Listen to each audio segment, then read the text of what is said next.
for Mr. Bush, Commissioner Bush.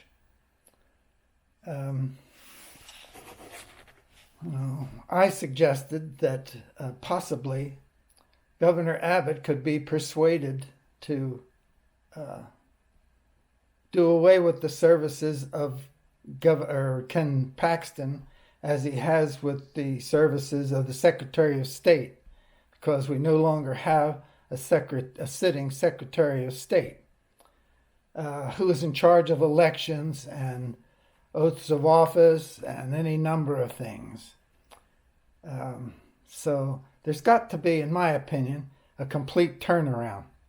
My specific argument is with the governing body of Montgomery County, where I have in writing and in court papers, court records, accused the sheriff, Rand Henderson, and District Attorney Brett Ligon of conspiring to kill me.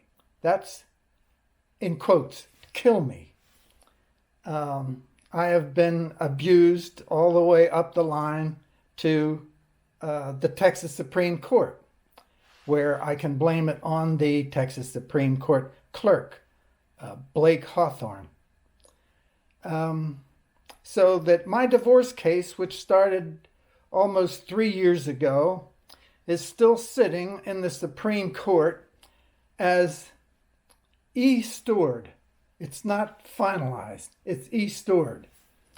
Today, I filed another petition with the court, Montgomery County Court. I'm not sure which one yet. It hasn't been assigned, for a bifurcation agreement, an order for the court to issue a divorce so that my wife and I can proceed in our own separate ways. It also... Let me interrupt you for 1 second. I think first we maybe use the time here for the commissioner to address your first question about the governor's position. That might be the best use of this time. And then we can circle back on the sort of the personal matter. But I think, George, if you want to address the governor, and I saw another great question that's probably timed with this too, that Brian Marks asked about sort of where the Democrat side of the Attorney General's race is. And so I think that's a good question for Chris Lasavita, this chief strategist, to answer. So, George, maybe want to address sort of where you think the governor is to address Mr. Herron's concern. Yeah, I'll take a stab, and I'll just say that, even before announcing, we reached out to the governor, to both senators, Lieutenant Governor Patrick, all four of whom have said very clearly they're going to stay out of this race. Publicly, they have said they are very concerned with behavior, but they want the legal process to play out before forming any judgments on Ken. But honestly, Winston, I got to say that it's a greater statement that a fellow incumbent is not endorsing a fellow incumbent for this office. I think that's a loud and clear statement that, and what I'm hearing from the grassroots, it's time for a change. It's time for somebody who's above reproach, who can go to the office, fight Biden overreach, and fight also local ordinances that are affecting the governor's ability to do his job. And anybody that remembers when my uncle George W. was governor with Morales as AG, a DAG can basically destroy the 30 years of accomplishments we built in the legislature in short order with a Democrat president. I agree. Absolutely. The liability of nominating Ken again is too large for this party. He was the lowest vote getter 4 years ago. He's extraordinarily wounded in the polling.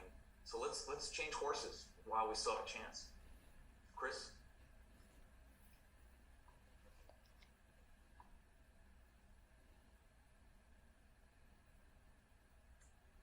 We'll let Chris, I saw Raquel Rodriguez has a question too. Raquel, you want to go to you now? Yes. We'll wait for Chris. Hi. There you go. Thank you, Jay. Hi, George. Hi, everybody. I know that it's premature to ask, but do you have a sense of how you're doing among the non-party affiliated voters? And I don't know if you have closed or open primaries in Texas, but I'm curious where they are. Thank you for the question, Rocky. Great to see you, and thank you for all your help. So the DMN poll did actually break it out among Dems, independents, and ours. And the greatest area of improvement for us since the last poll was actually among indies. Amazingly, Ken is still beating me among indies, but we've got a strategy through our coalition work, which is Tejanos for George P., Women for George P., veterans, and also law enforcement for George P., to begin that outreach. And also among young people that are still not identifying politically, we're going to build a lot of traction there. So that is a group that we intend to do better in, but based upon the last poll, it showed a huge spike among that group. And you're right, with open primaries, it changes things. The good news on the Democrat side, and I guess that was the other question, this ties into that, with Beto in there being the clear favorite to run for governor on the D side, there aren't going to be many primary battles except for this AG race. So, there's some good news and bad news to that. The good news is more people are going to show up because of Beto.